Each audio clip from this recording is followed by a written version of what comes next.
ખેડૂત મિત્રો, તમે પણ મગફળીનું વાવેતર કર્યું છે અને તમારી પણ મગફળી 30 થી 35 દિવસની થઈ ગઈ છે અને તમે પણ વિચારો છો કે હવે મગફળીનું સારું ઉત્પાદન લેવા માટે શું કરવું જોઈએ. તો મિત્રો, આપણે આજના વિડીયોની અંદર વાત કરીશું કે મગફળીનું સારું ઉત્પાદન લેવા માટે કેવા ખાતર નાખવા જોઈએ, કેવા પ્રકારની દવાનો સ્પ્રે આપવો. પછી ઘણા બધા ખેડૂતોના પ્રશ્નો હોય છે કે મગફળી પીળી પડી ગઈ છે, પછી મગફળીમાં છોડની વૃદ્ધિ ન થતી હોય, પછી ખાસ કરીને મગફળીમાં નુકસાન આવતું રોગ જે છે એ કાળી ફૂગ થવી, સફેદ ફૂગ થવી, આનું નિયંત્રણ કેવી રીતે કરવું, આ બધી જ વાત આજના વિડીયોની અંદર કરીશું. તો ખેડૂત મિત્રો, સૌથી પહેલાં જે પહેલું પગથિયું ગણાતું હોય છે એટલે કે નિંદામણ જો હશે તો તમારી મગફળી ક્યારે પણ સારી એવી વૃદ્ધિ નહીં કરે. એટલે પહેલું તો નિંદામણ જો નિયંત્રણ ન કરેલું હોય તો એનું નિયંત્રણ કરવું જોઈએ, જેથી તમે નિયંત્રણ એટલે કે નિંદામણનું જેટલું ઓછું હોય એટલું છોડ વૃદ્ધિ વધારે પામશે. વધારે પડતું નિંદામણ હોય તો દવાનો પણ ઉપયોગ કરી શકો છો, એને બાળી શકાય છે જે દવાનો ઉપયોગ કરીને.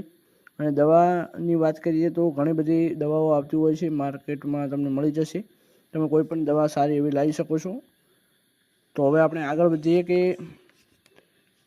જે ખેડૂત મિત્રો આપણે દવાની વાત કરીએ. હવે આપણે વાત કરીશું કે 30 થી 35 દિવસની મગફળી કયા ખાતર નાખવા જોઈએ અને કયા ખાતર ન નાખવા જોઈએ. તો પહેલાં આપણે વાત કરીએ કે મગફળીમાં યુરિયા ખાતર કેમ ન નાખવું જોઈએ. કારણ કે મગફળીના છોડને ઉપાડો ત્યારે તમને જોવા મળશે કે જે એના મૂળ છે એની ઉપર મૂળ ગ્રંથિકા છે અને એ નાઇટ્રોજનની ફેક્ટરી હોય એવું કાર્ય કરે છે, એટલે કે નાઇટ્રોજન પેદા કરે છે. અને યુરિયામાં પણ એની એ જ વસ્તુ આવે છે, એટલે કે નાઇટ્રોજન આવે છે. તો જ્યારે 30 થી 35 દિવસની મગફળી થાય ત્યારે એની અંદર યુરિયાનો ઉપયોગ કરશો નહીં. જો નાઇટ્રોજન વધી જશે અને એનાથી છોડની વૃદ્ધિ ઝડપી થઈ જશે, જેનાથી જે મગફળીનું ઉત્પાદન મળવું જોઈએ એ મળશે નહીં અને એની જગ્યાએ ઓછું મળશે. ખેડૂત મિત્રો, તમારી મગફળી 30 થી 35 દિવસની થશે પછી ખાસ કરીને યુરિયા આપવું જોઈએ નહીં, એ વાત કરી. હવે ખેડૂત મિત્રો, તમને પ્રશ્ન થશે કે તો કયું ખાતર આપવું જોઈએ. તો એની વાત કરીએ તો મિત્રો, મગફળી પાકમાં એમોનિયમ સલ્ફેટ ખાતર નાખી શકો છો. આ ખાતર જો ખેડૂત મિત્રો તમે જો આની અંદર નાખો તો એની અંદર 2 તત્વો આવેલા હોય છે. એક તો એમોનિયમ નાઇટ્રોજન 21% હોય છે અને સલ્ફર 23% હોય છે. હવે એમોનિયમ નાઇટ્રોજનમાં પણ નાઇટ્રોજન આવેલું હોય છે. તો ઘણા ખેડૂત મિત્રોને પ્રશ્ન થશે કે આની અંદર પણ નાઇટ્રોજન આવે છે, પણ જે આની અંદર નાઇટ્રોજન આવે છે એ એમોનિયમ નિકલ નાઇટ્રોજન હોય છે, એટલે કે જે છોડને ધીમી રીતે તત્વને લેતું હોય છે. આના કારણે છોડની જરૂરિયાત પ્રમાણે નાઇટ્રોજન મળી રહે છે, એટલે કે જ્યારે પણ નાઇટ્રોજનની જરૂર હોય ત્યારે આ મળતું હોય છે, જેનાથી ઝડપથી વૃદ્ધિ થશે નહીં અને એનું સારું એવું ઉત્પાદન મળશે. અને જે સલ્ફર છે એ ગમે તે તેલબિયા પાક હોય તેમાં આપણે સલ્ફરનો ખૂબ જ ઉપયોગ કરતા હોઈએ છીએ અને અગત્યનો ભાગ ભજવે છે. જો સલ્ફરનો ભાગ વધુ રહેશે તો તેલની ટકાવારી પણ વધુ હશે અને તેલની ટકાવારી વધુ હોય તો આપણને ઉત્પાદન પણ સારું મળશે. હવે આને કેવી રીતે આપવું એની વાત કરીએ તો મિત્રો, પ્રતિ વીઘે 5 થી 10 કિલો જેટલો ઉપયોગ કરી શકીએ છીએ.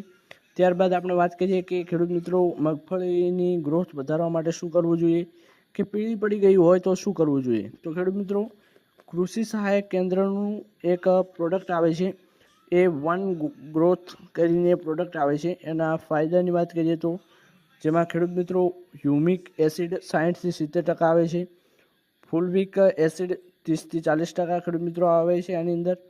અને એના ફાયદાની હવે વાત કરીએ તો મગફળીની ગ્રોથ અટકી ગઈ હોય તો ગ્રોથમાં વધારો કરશે. મગફળી પીળી પડી ગઈ હોય તો એની પાછી લીલીછમ ઉપયોગની જે આપણે વાત કરીએ કે તો એકદમ લીલીછમ બનાવી દે છે જો પીળી પડી ગઈ હોય તો. આવા ઘણા બધા એના ઉપયોગ છે. અને મગફળી 30 થી 35 દિવસની થાય ત્યારે પ્રતિ પંપ 25 થી 30 ગ્રામ નાખીને મગફળીના દવાનો છંટકાવ કરવાથી એકદમ સારું એવું રિઝલ્ટ મળશે તમને. હવે આપણે વાત કરીએ કે મગફળીમાં ફૂગનું નિયંત્રણ કેવી રીતે કરવું. મગફળીમાં કાળી ફૂગ અને સફેદ ફૂગનું નિયંત્રણ કરવા માટે જ્યારે શરૂઆતમાં 15 થી 20 દિવસમાં કાળી ફૂગનો રોગ આવતો હોય છે અને છોડ મૂંઝાઈ જતા હોય છે અને મરી જતા હોય છે, એટલે કે એકદમ પડી જતા હોય છે. મગફળીની શરૂઆતમાં કાળી ફૂગનો રોગ જોવા મળતો હોય છે, પાછલી અવસ્થામાં સફેદ ફૂગ જોવા મળતી હોય છે આ બંને ફૂગનું નિયંત્રણ કેવી રીતે કરવું જોઈએ એની વાત કરીએ તો ખેડૂત મિત્રો, જૈવિક નિયંત્રણની વાત કરીએ તો ખેડૂત મિત્રો, તમારી મગફળી 15 થી 20 દિવસની થાય ત્યારે જમીનમાં પૂરો ભેજ હોય ત્યારે તમારે 16 ગોઠાના 1 વીઘામાં 1 કિલો ટ્રાઇકોડમાં અને 500 ગ્રામ સુરામણા ફ્લુરોસ બંને મિશ્ર કરી છાણિયું ખાતરની સાથે મિશ્ર કરીને જ્યારે તડકો ન હોય ત્યારે આ બધું જ મિશ્ર કરીને ખેતરમાં નાખી દેવું. તો ખેડૂત મિત્રો, આ વિડીયોમાં આપણે જે માહિતી આપી એ પ્રમાણે જો તમે કાર્ય કરશો, દવા નાખશો અને ખાતર નાખશો અને પાણી પાશો તો સારું એવું તમને ઉત્પાદન મળશે. અને જો તમને આ વિડીયો ગમ્યો હોય તો બીજા ખેડૂત મિત્રોને શેર કરવા વિનંતી. અને આવા જ અવનવા વિડીયો આપણી ગામડિયા ખેડૂત યુટ્યુબ ચેનલની અંદર આવતા રહેશે, જેથી તમને અવનવા માહિતીથી આપણે મદદરૂપ થતા રહીશું. જો વિડીયો ગમ્યો હોય તો બીજા લોકોને શેર કરવા વિનંતી અને આપણી ચેનલ ગામડિયા ખેડૂતને સબસ્ક્રાઈબ કરવા પણ વિનંતી. હવે મળીશું એક નવા વિડીયો સાથે. ત્યાં સુધી જય માતાજી.